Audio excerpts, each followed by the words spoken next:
Light May, aprobado na sa Senado ang panukalang magbibigay ng libreng funeral service, gaya ng libing o cremation para sa mga mahihirap na pamilya at lubos sa nangangailangan.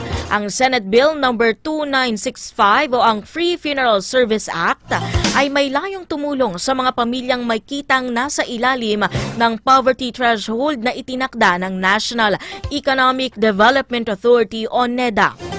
Sakop rin ng panukala mga pamilyang walang kakayahang makakuha ng mga pangunahing pangangailangan gaya po ng pagkain, healthcare, edukasyon, tirahan at iba pa.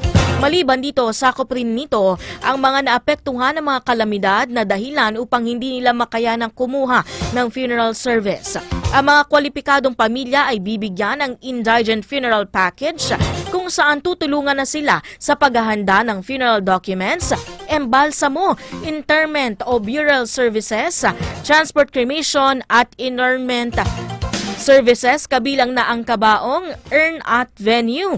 Para makakuha po ng package, naku sana iwag naman, pero ipakita lamang ang valid ID na claimant o beneficiary, ang death certificate mula sa ospital o city municipal health office, funeral contract at social case study mula sa isang registered social worker.